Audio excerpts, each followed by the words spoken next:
called study findings or recommendations. There's 5 answers there, right? There's 5 answers. Answer E says I'm considered an expert. You know, D says I perform this task as a regular part of my job. C says I perform this as part of my task, but I have to be monitored by a supervisor. B is I have some education and training. And A is, you know, no experience at all, right? I have not had education or experience. When we talked about having to give an answer, if this was a 10-point question, the 10 points would be answer E. I would probably give 7 points for answer D, 5 points for C, maybe 2 points for B, 0 points for A.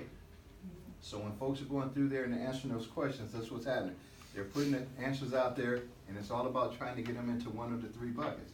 You have the 3 buckets in front of you. You should have gold to the far left, gold, then silver, then bronze. All right? Remember, when they answer the question, no preference points are going to be added.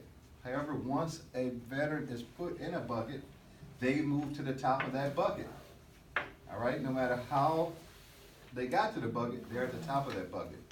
So let's follow 8 individuals and how they do. And these are the 8 individuals that you have. All right? You have Ada, Betty, Chris, Corey, Dom, Mario, Sheila, and Susan. So put those people down on your screen right in front of you without the scores. Don't put out the scores first, just their name. And so that was right. You got that right. Just their name. That's right. So first we have our applications with no scores on one side. No scores this side here. Right, no scores. The one with no numbers. Oh, Other side. There we go. This one has numbers on both sides. No scores. Oh, 20% No disabled. scores yet? There's 8 people altogether. So those are your applications, your 8 people. You got it. There you go. Those are your 8 people. So you see the TP and NB and CP. It's hard to remember all that. So we got these are the folks that actually applied to this job. Those are the individuals that applied to that job we're looking at. You know, and this is how, again, how we identify them. When they come into HR, other than them being on an actual paper list with all the documents, it's going to show that Ada is a non-vet, NV. You know, Chris is a TP. TP is the vet who is never deployed, but served in a particular time period or earned a campaign medal. Right? So they all go out and they take the assessment. Once they take the assessment, HR is going to then turn around and make sure that all their answers can be justified for the score they receive, right? So for right now, next thing we're going to do is, you got their scores, they've already been validated, go ahead and turn them over and put them in the bucket or underneath the bucket that they would go to. Put them under the bucket that they go to, based solely on their score. Based on their score, what bucket would it be?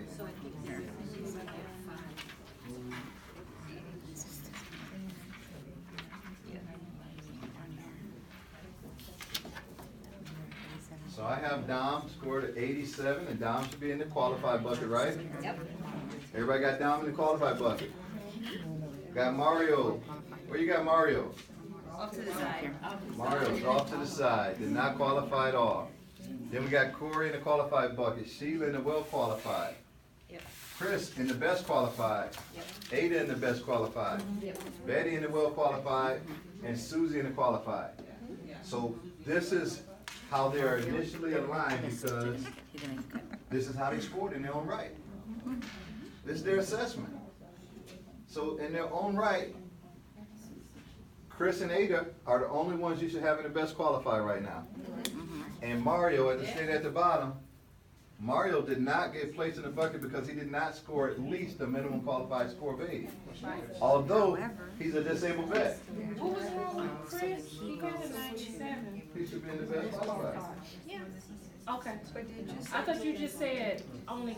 Added points to the. We got Chris and we got Ada. It's 99 and 97. Those should be the only two. Ada. Chris and Ada. See, Sheila is a 90, so she can't go now.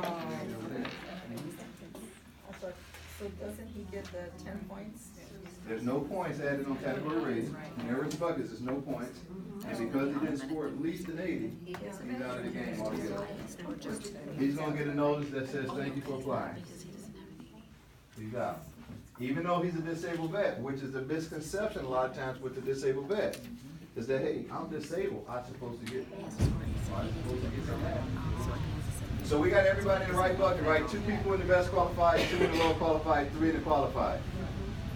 Because Dom is qualified and a disabled vet, we have to move Dom over to the gold bucket. So Dom goes over to the gold bucket because of his disability. He is a CP disabled vet that was minimally qualified. So, question, so did that take him to 97? 92. It doesn't give him no points, he just moves over because he's a disabled vet. Okay. There's no points, he's just moving over because he's a disabled vet. To the best qualified. It goes over to the best qualified bucket, all right? So now that Dom is in the best qualified bucket, along with Chris and Ada, the best qualified bucket gets referred to the hiring manager. So Dom, Chris, and Ada are referred to the hiring manager. Hiring manager can select who? Any of those 3. Actually, Dom. What does the hiring manager have to start with? Dom. The hiring manager does not have to start with Dom. The hiring manager can start with any vet because Dom and Chris are both veterans. Dom does not have priority over Chris because they're a vet. In this case, a vet is a vet is a vet. Doesn't matter if they're disabled or not because Chris scored in his own right. He's in the bucket. Dom got moved into the bucket, but now that he's there, he got to be dealt with, got to be considered, you know. Yes, ma'am. Does the hiring manager get the scores? The hiring manager does not get the scores. The hiring manager will get, Dom is CP, Chris is TP, and Ada is NP. That's what they're going to see. So now that those 3 are there, the hiring manager has it. We're going to say, okay, hiring manager, these are your 3 candidates. We're going to send you a note also that says that, please be aware that applicants in the best qualified bucket will refer to you. However, veterans must be offered the position before non-vets if they are deemed qualified. Now, manager's going to look at all 3 resumes because we have them all, right? And call them and say, hey, Charles, I really want to go with Ada. I think Ada's is one for me. I'm going to say, hey, I understand. Yeah, Ada got great qualifications. I saw it as well. Looks really good. But Chris and Dom met the qualifications. And based on law, you have to consider them prior to the person that is a non-vet. Okay, I don't want to do that. What can I do, Charles, to get around this? Well, I'm not here to go around it. I'm here to help you understand the process. So what you can do is, you can contact them, bring them in for an interview. As long as you're asking the same questions to all 3, you bring them in for an interview. And when you sit down with Dom and you start asking him about his experience on long range forecasting, where he said he was an expert, and he actually says, you know, to be honest with you, I just said I'm an expert and someone told me how you can be done, but I've never really done that before. Well, now you come back to me and you say that he couldn't answer your interview question to confirm his qualifications. And now I'm gonna say, move Dom out the way, but we still have to deal with Chris, because Chris is still a vet, right? Dom's out of the. So now we got Chris and we got Ada. And the manager said, well, they both are good, but I still want Ada. I said, well, now we're in a situation, you interviewed Chris, yeah, I interviewed him, did things go well? Things went well, but I just prefer to have Ada. Well, we're in a situation where you can't get to Ada, she's unreachable. All right, so what can I do, Charles? You can hire both. You got another position coming up, you got something coming up, let's work with both. Because if we hire both of them, you don't have to go run another announcement where Ada could possibly get blocked again. Right? So maybe you got something coming up, we can do that. Or you call Chris, and guess what? You call Chris and you tell me, you say, well, let's just go on with Chris. I'm gonna call Chris, say, hey Chris, I wanna make a tentative offer. And Chris said, man, no, it took y'all so long, I already got me a job. And of course, and I said, Chris already got a job, I'll go back to the manager and say, guess what, we can now hire Ada. Because we had to deal with veterans' preference first. That is how preference works now that no points are added. So there's no points added. No one's gonna be moving into another bucket because they have points. We're not gonna take, you know, Mario or Susie and move them up because of their points. But let's just say that they call Ada, and Ada says, I don't want the job either. Manager says, I don't wanna go through this all over again. I wanna merge the bucket. I wanna take the folks that were in the silver bucket and move them up to the gold.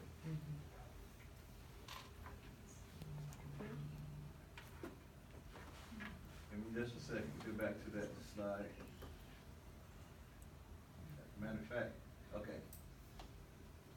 So I wanna merge it, and this is the first time I'm doing the training this way. You'll know this, our first time doing this, in the sense that if they were to merge this bucket and say, hey, look, I want you to just have a silver bucket merged over, who becomes the priority? Sheila, because Sheila's the vet, right? But guess what? What if they merged it beforehand? What if we said, hey, there's only 3 candidates and the manager's already said, I need to have at least 5 people to consider. If we considered 5, we would have merged it before and they would have went over, and at that time, it would have been Dom, Chris, and Sheila before they can even consider Ada. Ada now would become the 4th one, because you still have to consider all vets in that category. Yes, Wendy? When you moved Dom over, wouldn't Sheila have also moved over with the same qualifications? Because of 90, she'd bump up to 94.9 because she was a vet, correct? And Well- then adding the 5 points? There's no points, remember, there's no points added. No point taken. So she doesn't get any Gotcha. points. Gotcha, okay. And the only reason Dom moved over is because he's a disabled vet, not because of points, Okay, gotcha. okay? Did that help? Does that kind of lay it down that that's how this is happening with these situations and buckets and putting people in the right buckets? So here it is on the screen. We don't walk through that. This here is the law that says that you have to do it this way. A selecting official may not pass over a preference eligible, any one of those categories. It doesn't matter what the CP or CPS. To select a non-preference eligible unless there are proper and adequate reasons for passing them over. The proper and adequate reasons is that you have determined, in most cases through an interview, that the person wasn't qualified. So let me tell you what happens when someone is not qualified. If they are a TP vet, you go back to HR, you say, hey, this person not qualified.